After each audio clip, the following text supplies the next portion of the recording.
Entre los hermosos Alpes del sur italianos se encuentra el Valle de Estava, modelo de destino de montaña conservada ecológicamente. Pero un día, una espeluznante ola de lodo barrió el valle a 90 kilómetros por hora y lo destruyó todo a su paso. Murieron 268 personas en solo 209 segundos. Ahora emplearemos avanzados gráficos por ordenador para desvelar qué salió mal exactamente. Los desastres no ocurren sin más, son una cadena de acontecimientos críticos y desentrañaremos las decisiones fatídicas tomadas en los segundos catastróficos finales. Segundos catastróficos. Inundación de la presa de Estava. Europa, Italia. Tesero. 19 de julio de 1985. La tranquila aldea de Tesero se encontraba en el Valle de Estava. Su idílico entorno la convertía en un popular destino vacacional. 12:15 del mediodía. Alma Tretel llegó a casa del trabajo y sirvió el almuerzo que su madre había preparado para la familia. Hacía un día perfecto en los Alpes del Sur. Pero en lo alto de las montañas estaba lo que convertía a Estava en algo fuera de lo normal.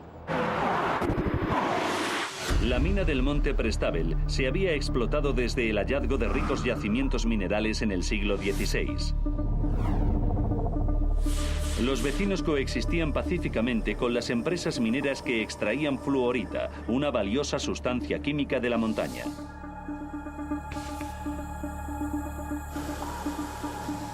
La extracción de fluorita de la montaña producía grandes cantidades de desechos en forma de arena y agua. En minería, esos desechos se denominan relaves. Es también el nombre que se da a las enormes presas donde se filtran y recogen los relaves. En el Valle de Estava había dos de esas presas de relave construidas una encima de otra. 12:22 de la mañana. Humberto, Clemente y su padre Lucio iban conduciendo por la carretera de Tesero camino de las presas. 12:22:55. Sin previo aviso, la presa reventó. Al principio, nadie sabía lo que era. Vi humo en el horizonte y me pregunté lo que era. Parecía un incendio.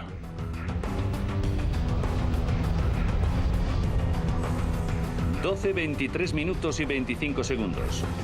230.000 litros de barro, arena y agua de las dos presas se vertieron sobre el valle. El pueblo de Tesero se encontraba a solo 3,5 kilómetros, en mitad de su trayectoria. A las 12:23:45, la colosal avalancha de lodo barrió la pequeña aldea de Estava, donde más de 100 huéspedes de un hotel se encontraban almorzando. Murieron todos de un solo golpe. La avalancha de barro se dirigió después a 90 kilómetros por hora hacia Humberto, Clemente y Lucio de Florian. A las 12:25, la ola de barro arrasó Tesero. Alma Tretel estaba en casa almorzando con Marco, su hijo de 4 años, Stefano, su marido, y María, su madre. Oyó un ruido atronador. Nada más asomarme al balcón, vi lo que se acercaba por la carretera.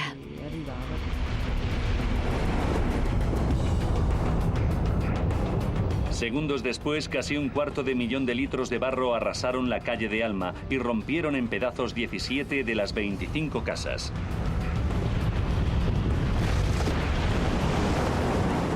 La devastación continuó a medida que la avalancha de barro seguía el camino más rápido montaña abajo. Edificios enteros, calles y bosques quedaron destrozados. 12:25:44. El antiguo puente que llevaba en pie casi 10 siglos quedó casi completamente destruido. Finalmente, 40 segundos después, todo había acabado. El barro se estrelló contra el lecho del valle, donde perdió impulso y fue a parar al río Avisio. La catástrofe solo había durado 3 minutos, pero dejó una estela de 5 kilómetros de caos. El hermoso valle de Estava había quedado reducido a escombros. Clemente de Florian escapó por los pelos de la avalancha corriendo cuesta arriba. Cuando me paré, me giré y vi que no quedaba nada. Había un silencio absoluto. No se oía ni un pájaro, ni siquiera una mosca. Nada. Su furgoneta quedó totalmente destrozada, sumergida en el barro, a 50 metros de donde la había dejado. Clemente se puso a buscar frenéticamente a su padre y su hermano. Oí la voz de mi hermano llamándome. Y entonces vi su cabeza sobresalir del barro.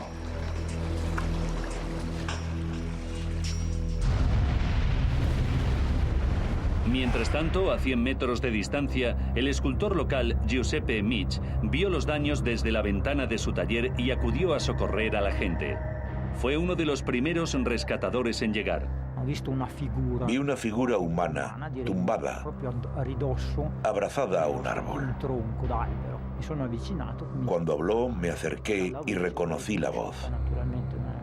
Era Alma Tretel. La fuerza de la avalancha de barro había catapultado a Alma desde su balcón del primer piso.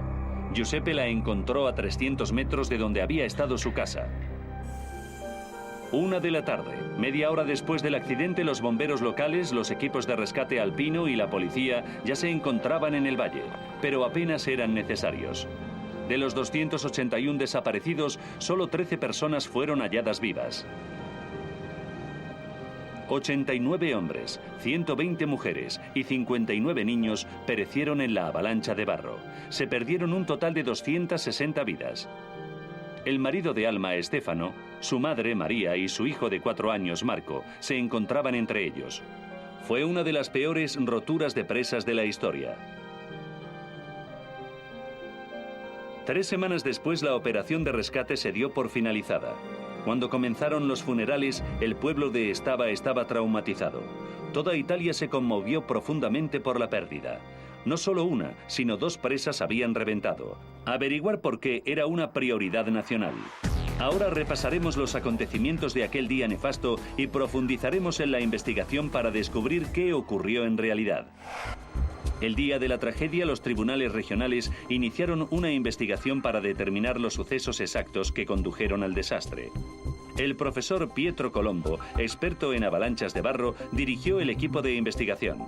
El profesor Colombo se centró de inmediato en las 2 presas. ¿Qué provocó que reventasen? Los primeros datos apuntaban a que se trató de un fenómeno natural.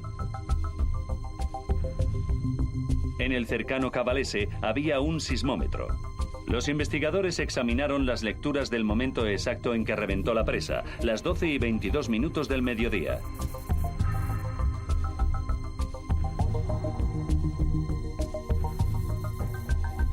Sorprendentemente, mostraban un temblor significativo, seguido de otro movimiento fuerte 30 segundos después.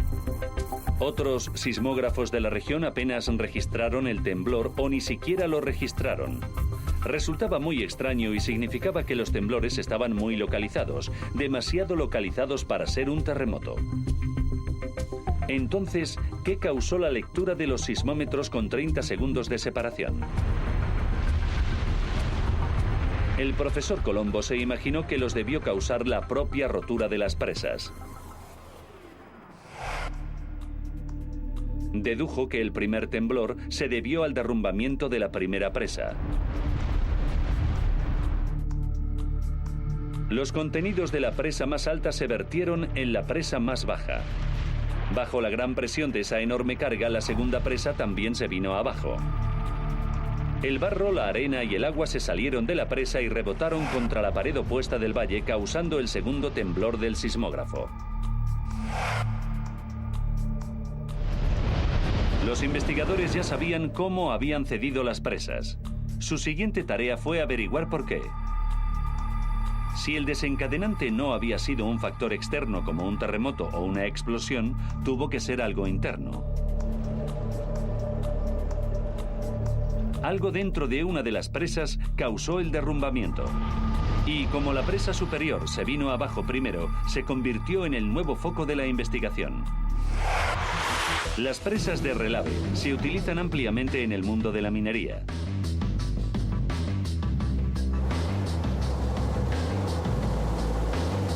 La producción de fluorita requiere grandes cantidades de agua que supone el 95% de todos los desechos del proceso.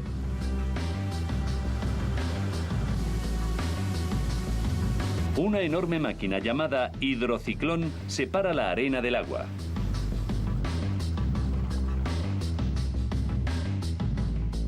La arena se acumula en las paredes de la presa. El hidrociclón bombea agua en el centro de la presa y crea un embalse. La seguridad de la estructura depende de la pared exterior de la presa que, como un castillo de arena gigante, permanece seca y sólida. El líquido del medio se drena lentamente a través de grandes cañerías. Los investigadores descubrieron que la empresa minera llevaba un registro detallado del mantenimiento de ambas presas. Lo examinaron y efectuaron un avance. En enero de 1985 se produjo una pequeña avalancha de barro en la pared exterior de la presa superior. Provocó un agujero gigante en la pared, un hueco de 20 metros por el que se salía el agua. Continuó hasta marzo, cuando la empresa minera efectuó una reparación de emergencia. En mayo se efectuaron más reparaciones y se drenó tanto la presa de arriba como la de abajo. La empresa minera no reanudó su funcionamiento hasta el 15 de julio de 1985, 4 días antes de la tragedia. En ausencia de cualquier fuerza externa como un terremoto o una explosión subterránea, la única explicación del hundimiento de la presa era el debilitamiento de la pared de la presa causado por el agua en su interior. En el momento en el que hay una cantidad significativa de agua deslizándose por un costado de la presa, esta se desestabiliza inmediatamente, dando como resultado el derrumbamiento. Se puede llevar a cabo un sencillo experimento en la playa con un cubo y una pala para demostrar que cuando se añade agua, la arena mojada es mucho menos estable que la arena seca. Y ese fue el problema en este caso en particular. La pequeña avalancha y el subsiguiente agujero que había aparecido en la pared de la presa superior 6 meses antes constituía prueba de ello. El equipo de investigación ya estaba seguro de que la presa superior se vino abajo como un castillo de arena.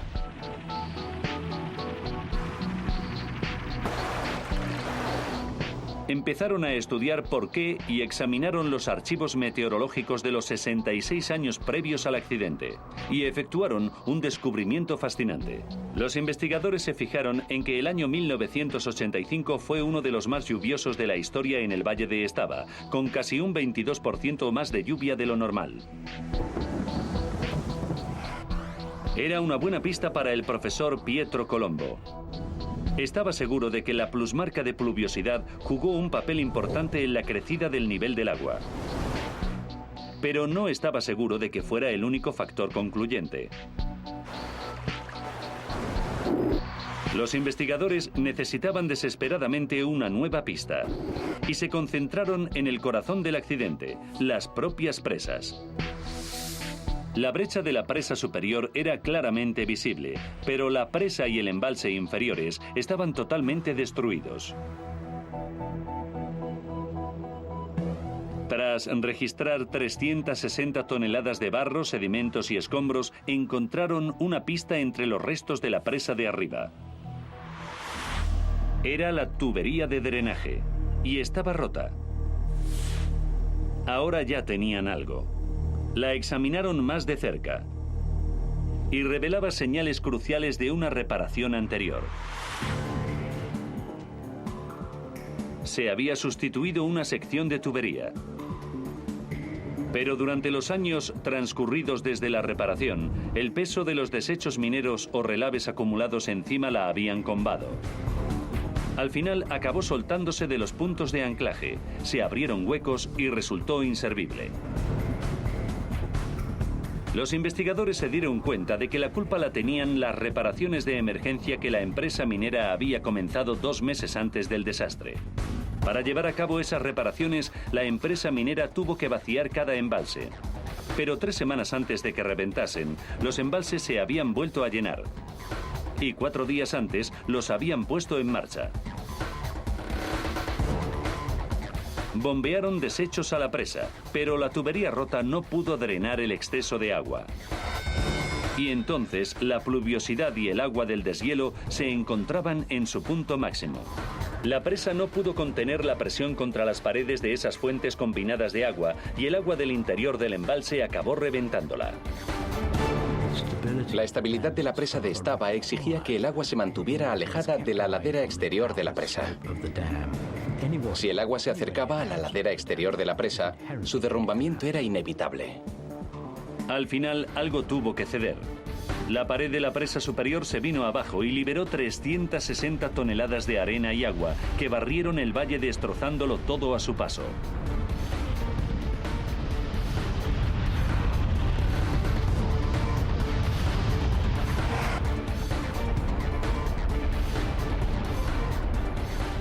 Los investigadores ya comprendían la cadena de sucesos críticos que habían causado la catástrofe.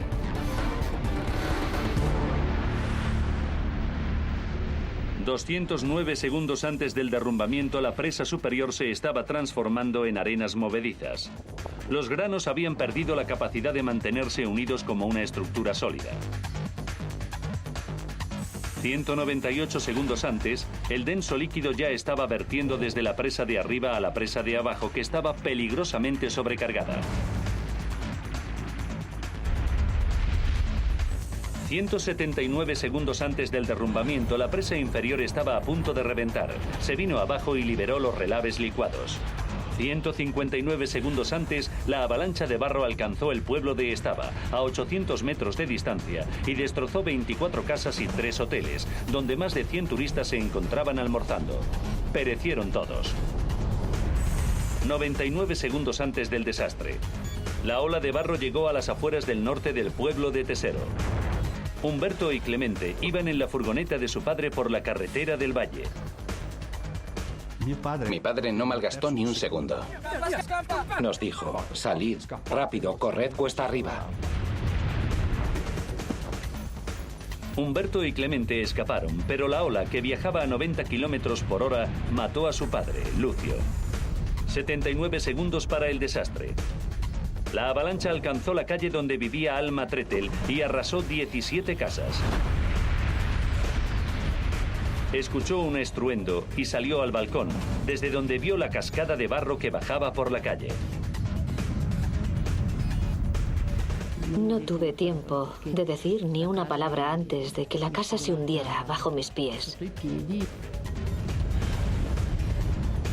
Cuando la casa se vino abajo, Alma salió lanzada desde el balcón y aterrizó a 300 metros de distancia. En solo 3 minutos y medio, 230.000 metros cúbicos de barro, agua y escombros habían devastado un área de casi 44 kilómetros cuadrados. ¿Había sido el desastre de Stava un incidente aislado? El profesor Colombo quería averiguarlo. Recurrió a los registros de mantenimiento de las 2 presas de Relave.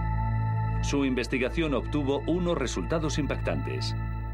En 1974, el municipio de Tesero ordenó a Fluor Mine, la empresa que explotaba la mina, que efectuase una inspección. Los resultados de las pruebas mostraron que el ángulo de la ladera de la presa superior era excepcionalmente elevado y su inestabilidad se acercaba a un nivel peligroso.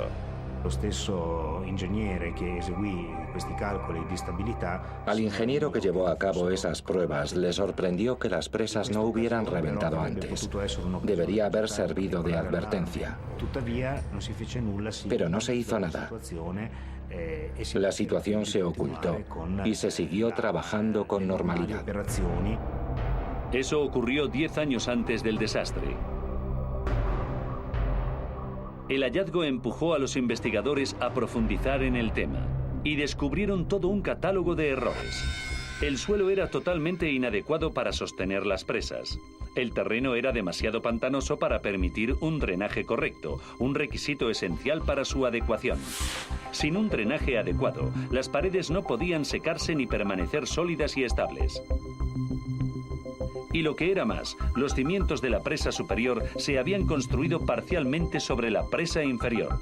Significaba que la presa de arriba estaba edificada en parte sobre el barro húmedo de la presa de abajo, en lugar de sobre suelo sólido. Pero lo más asombroso de todo era la reparación inadecuada de la tubería rota de la presa superior. Con tantos problemas, era solo cuestión de tiempo que las presas de la mina sufrieran un accidente. Estaban construidas al límite de su capacidad y de su estabilidad. La más ligera alteración podía causar que reventasen. Es sorprendente que la estructura no se viniera abajo mucho antes de lo que lo hizo. Los hallazgos de la investigación eran lo suficientemente concluyentes como para presentar cargos.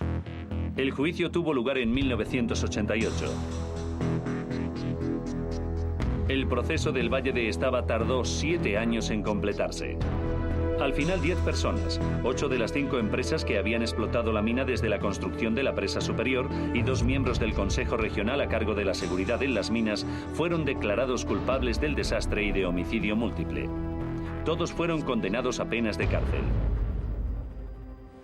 Hoy Alma Tretel tiene que vivir con la pérdida de su hijo de 4 años, Marco, su marido Stefano y su madre María en la tragedia. Estuvo a punto de morir ella misma, pero no siente rencor hacia los responsables del desastre. Creo que no soy quien para juzgar a esos hombres.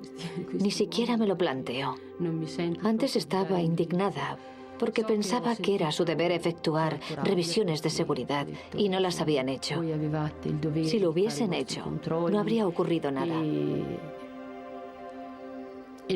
Pero si sintiera rencor hacia esa gente durante el resto de mi vida, acabaría sintiéndome mal yo misma.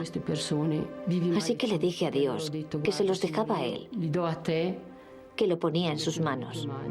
Alma Tretel pasó meses en un hospital recuperándose de sus múltiples heridas, pero ha tardado mucho tiempo en rehacer su vida.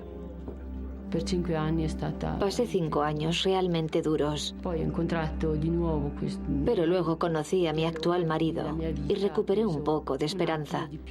Vi más luz al final del túnel de la que veía antes. Luego tuvimos 2 hijos y ahora estoy contenta por cómo he rehecho mi vida.